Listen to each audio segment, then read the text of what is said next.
April 1944 at the Willow Run factory near Belleville in the American state of Michigan.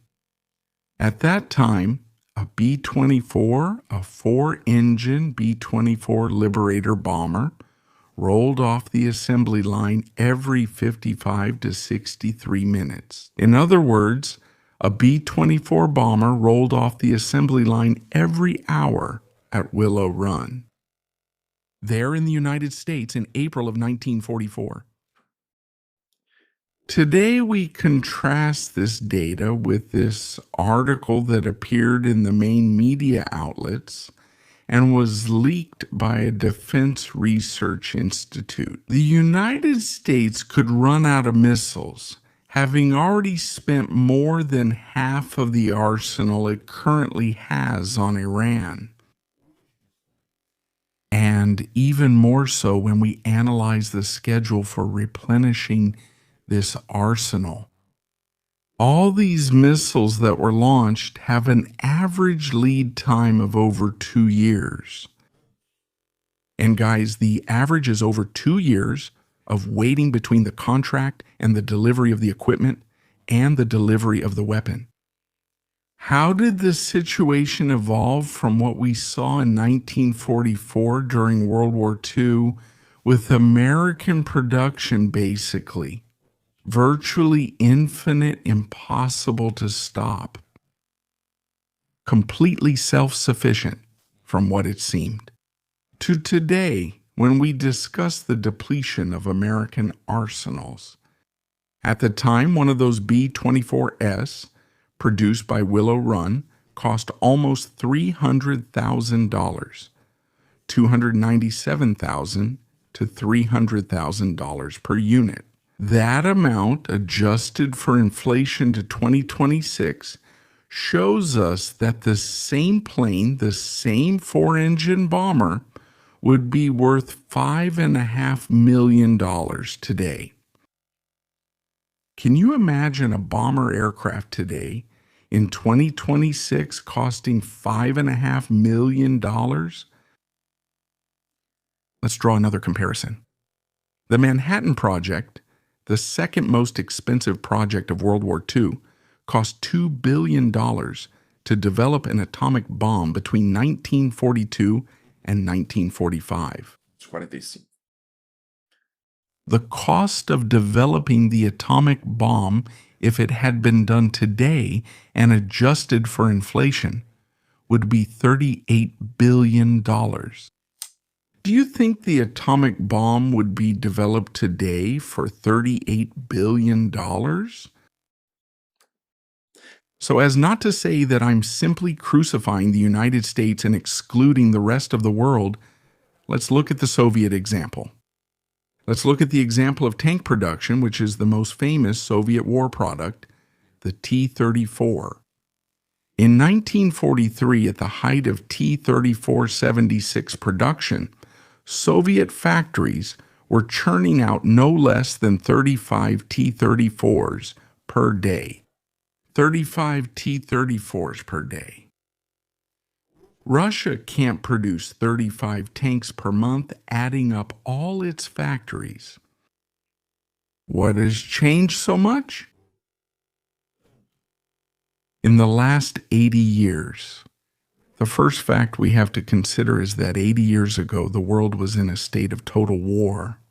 So the entire economy of these two countries was directed towards the war. So we can understand, it's understandable that yes, the economic output, the economic result, the country's economic production was going to be higher than it is today, in which the two countries are at war, but they're not at war.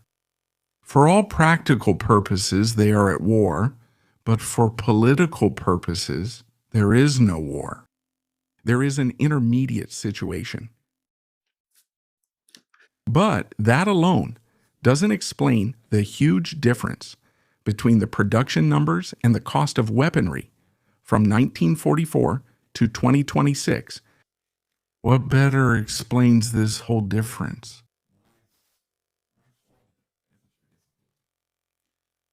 Technology. Technology is always a tactical advantage. Whoever has more technology in the military field holds the tactical advantage. That has been a rule throughout all of human existence. You will remember. It's in the books that since ancient times before Christ, the guys who developed the best swords, the best sets of bows and arrows, the best shields were the ones who won the battles. And this was also found to be true in the Second World War. And the big difference, the great technological breakthrough of the Second World War was electronics, the introduction of electronics for the first time in the conflict. So when we see the introduction of electronics in the Second World War, we realize how it established itself as a definitive technological advantage. Look at the setup, anti-aircraft artillery. How was it ineffective early in World War II, and how did it become effective? Once there was the proximity fuse with an electronic component that detected how close the target was and detonated automatically at the distance most likely to destroy it. These fuses greatly improved the accuracy of anti-aircraft artillery. Spoletas de proximidade. You can notice in the clear footage of kamikaze attacks in 1944 and 1945 how the American gunners were able to shoot down those planes with relative ease. And you don't see this kind of result in earlier footage of naval battles with aircraft attacking ships. The efficiency was much lower. Look at the B-29 bomber, which was the first plane to have a complex computer to calculate aiming and adjust the accuracy of the aircraft's defensive weapons. And how the B-29S were really able to operate on their own, without escort, going to Japan. Even if the gunners didn't have their heads sticking out, literally looking straight at the target, they looked through a periscope whose attached computer aimed and adjusted the burst to improve accuracy against the target. Well, the progress of the defense industry at the beginning of the Cold War in the 1950s and 1960s advanced precisely along this path. The prioritization of air power, because air power showed in World War II that it was the decisive force in resolving battles. Therefore, the United States Air Force held an almost untouchable technological edge compared to other powers, including the other branches. And everything that was said about those new aircraft was, most of the time at least, related to technological advancements. Whether in electronics, materials, or even the explosives themselves, each new aircraft and each new bomb became more expensive. Because of this technological improvement, this race for technological supremacy that the Cold War promoted, and this continued at the same level throughout the 1950s and 1960s. But then we saw, in the 1960s and into the early 1970s, the Vietnam War, showing the inadequacy of what the United States considered a guideline, a doctrine of war, a doctrine of victory in armed conflicts against enemy powers. The American attempts to stop the flow of weapons supplies to their enemies in South Vietnam, to the Viet Cong, failed on every occasion.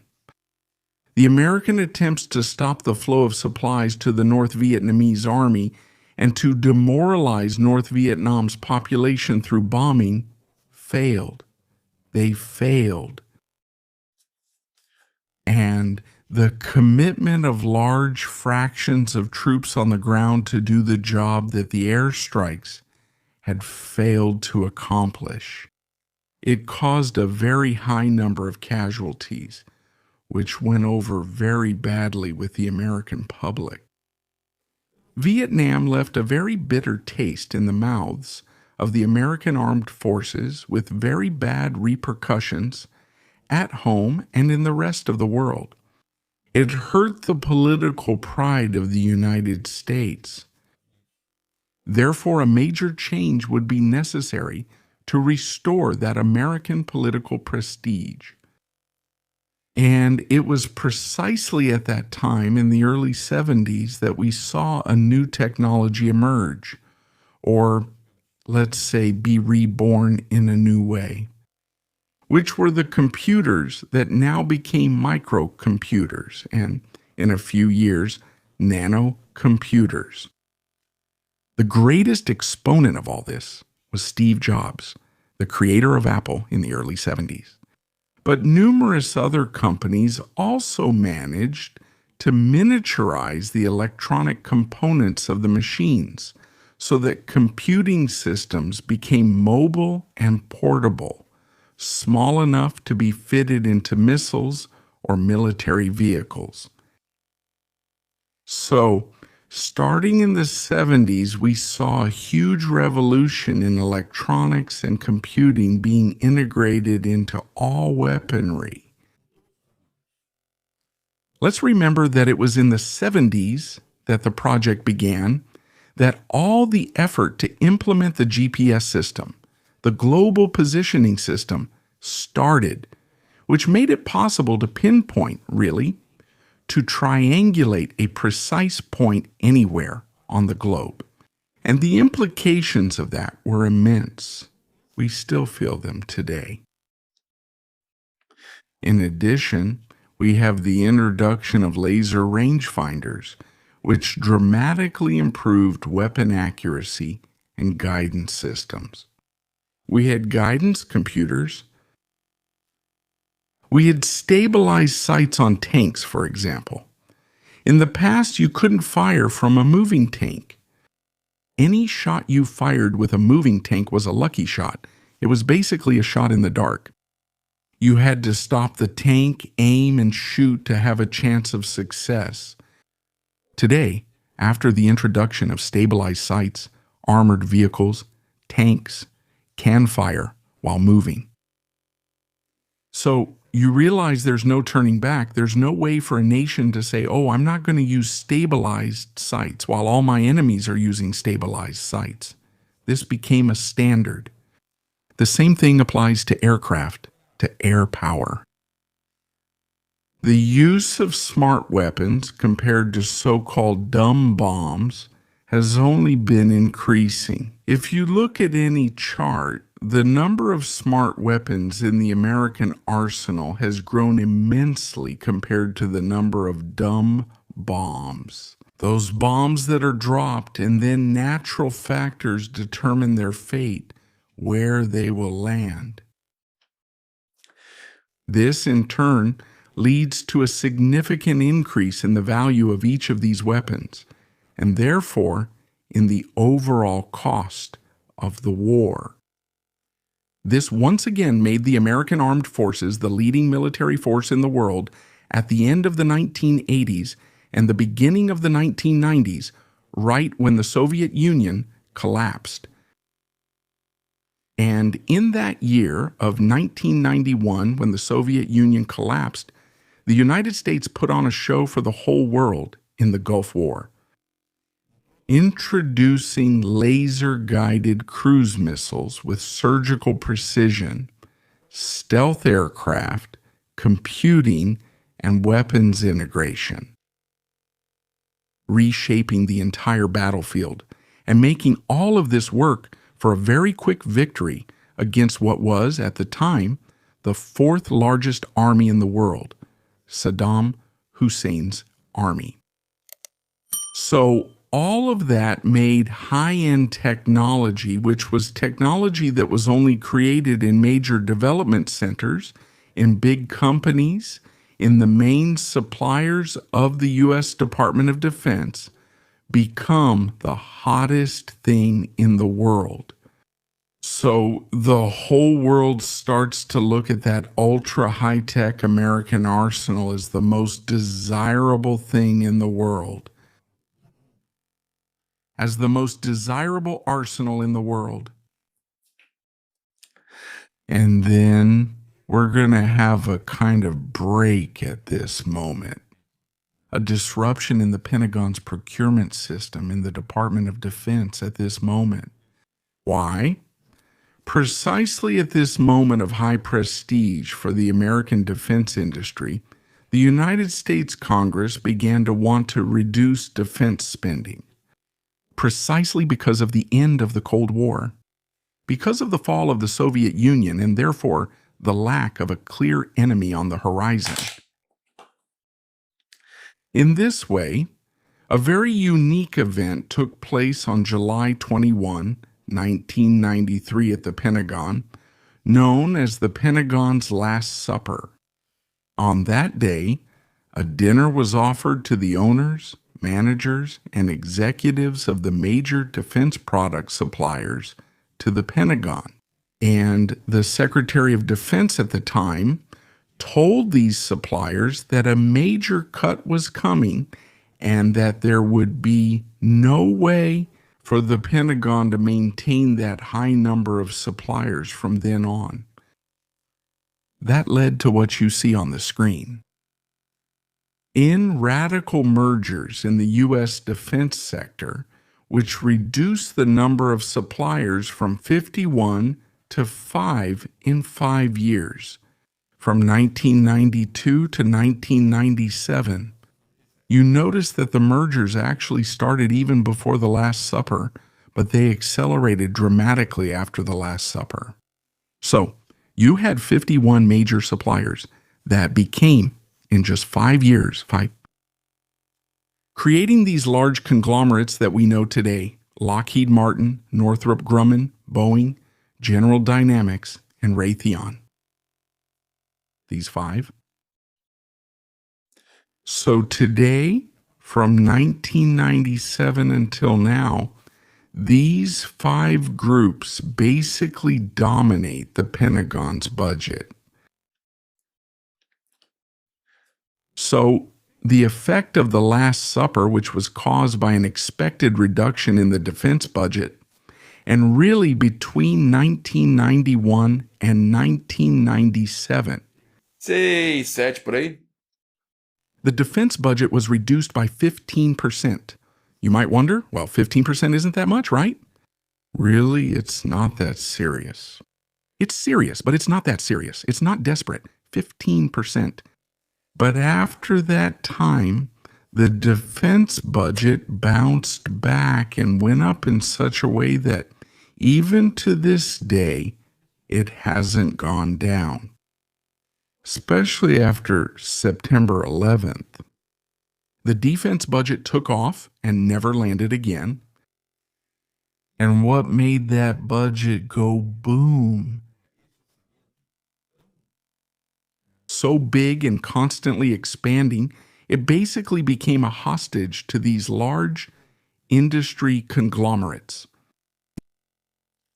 So-called American Defense Industry Lobby. The defense industry lobby is a group of executives and politicians who work with congressmen and senators there in Washington in order to always pressure them to vote in favor of increasing the defense budget. Why? Because the supply chains for these weapons, these new weapons, whether missiles, planes, ships, tanks, or rifles, have become increasingly complex with the increase in the level of technology, right? From the pool of new technologies embedded in each of these systems. So, an airplane, like the F-35 for example, is basically manufactured in all 50 U.S. states. A subsystem is manufactured in each U.S. state, influencing several counties through jobs and direct investment that could be lost if the defense budget is not increased. And, of course, the congressman and the senator don't want to lose votes in their own backyard. right, in their own electoral territory there. So they always vote in favor of increasing it. We saw once again this year the defense budget being increased one more time. And it's already bigger than the budget, if I'm not mistaken, of China. Rússia, Índia. And the budgets of other powers combined, which maintains about 800 bases spread all over the world. So we see that this supply chain is getting more and more complex because each new production batch involves more technology, more sensors, more computers, more system integration, making them more precise but also far more expensive. It also makes the final product much more expensive. The final price of an F-35 today, of an aircraft carrier today, of a tank, of a rifle, of a helmet today, it makes them much harder to produce and dependent on logistics that involve foreign suppliers, particularly China, which is the main concern of the United States today, isn't it? So just as an example, the F-35, the Lightning II, the F-35, it requires in its production 450 kilos, almost half a ton per plane, 450 kilos of rare earth minerals. And we know that China controls 90% of rare earths, mining and processing of rare earths. So each F-35 is highly dependent on China for its manufacturing. Do you understand? This made war become an extremely expensive activity in the early 2000s, making it so that some nations, actually most nations don't have a high budget, had to rely on old systems, vintage systems, legacy systems from past decades, always trying to do low-cost modernization, like, for example, our own country here, Brazil. But also at the early 2000s, we start to see a clash between this high-end technology, which is the technology developed at Skunk Works from Lockheed Martin and other studios, the cutting edge in the United States and other nations, versus low-end technology, which is basically produced in small laboratories by individuals alone, solitary, or by groups of people who communicate only through the internet. Então, Does low-end technology today challenge high-end technology? Because a scenario, a set that I would say can be understood as a new industrial revolution, and many people also see it as a new industrial revolution, has arrived and has been made available to the whole world. These new technologies, what are they? Initially, the introduction of quadcopter drones, which is an aerial platform initially developed simply for filming, reconnaissance, which is extremely stable, maneuverable, and becomes an extension. With the introduction of FPV systems, it becomes an extension of the operator's hands. It's basically a soldier acting remotely on the battlefield. The soldier becomes able to act remotely. Today, in Ukraine, we're even seeing FPV drones being used to individually eliminate enemy soldiers, like remote spears. The kind of remote spears people used to dream about. That's what these drones are now. e After that, we also have global positioning systems like GPS, GLONASS, Baidu. So if one is blocked, you use the other, which allow these weapons to be very precise, reaching the levels of accuracy of those laser or satellite marking systems from the early 90s, like the Tomahawks from the 90s. Today, a drone costing only a few dollars offers the same precision. We also have the spread and growth of off-the-shelf technology supplies, called off-the-shelf. You can literally buy GPS modules, servo motors, and various components right off the shelf. You can buy directly from China because they are commercial components. They are civilian use components, which today are considered dual use. Anyone can do that. And then you also have 3D printing, and you can even use it to meet a person's specific needs without an assembly line or the costs of one. All of this created cheap solutions, such as, for example, kamikaze drones, which were introduced into our lives with the Iranian Shahed. I've already explained why Iran chose the Shahed. But Shaheds are now copied by Russia and even by the United States and several other countries. So they've become something commonplace, just as another weapon in the arsenal, but a low-cost weapon. Now, do you want to know something interesting? Do you know who was the precursor of kamikaze drones? Do you know who it was? It was the United States. A weapon you might not know about was the AGM-136 Tacit Rainbow. That missile there, which isn't really a missile, that's a 136 kamikaze drone, proposed in the 1980s. In 1982, the Tacit Rainbow was proposed, and throughout the 1980s it was developed. The prototypes came out of the factory and were even tested for launch from B-52 bombers.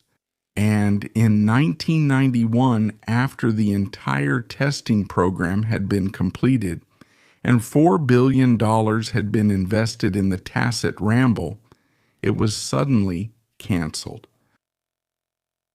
Do you know the price of a Tacit Rainbow? Around $200,000. Compare that to the price of a missile, compare that to the price of an aircraft.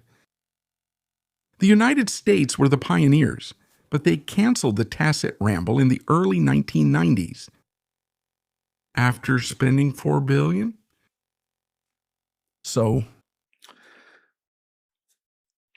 we compare this situation with the constant increase in the U.S. defense budget, as I already mentioned, once again expanding. But the reality of dealing with this new world of warfare, in this kind of low-cost warfare that Iran has just demonstrated. And Ukraine has also been proving now that it can stand up to traditional arsenals, to Cold War arsenals. It's forcing a change of perspective over in the United States, still quite timid, but it's forcing it. We're seeing this with the introduction of new players, new defense technology suppliers. Small companies that were founded less than 10 years ago, or maybe have been around for 15 years. They're now offering products with a low unit cost, or systems specifically dedicated to hunting down these low-cost systems. It's still a developing situation, so we can only imagine what will happen in the coming months and years. But one thing seems clear. The low end has proven that it can face the high end on several different battlefields. So now tell me, what do you think? Do you think there will be a major review of the American arsenal?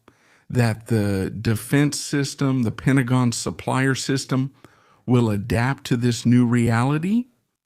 Tell us in the comments. If you like this video, share it with your friends, and also give us a thumbs up.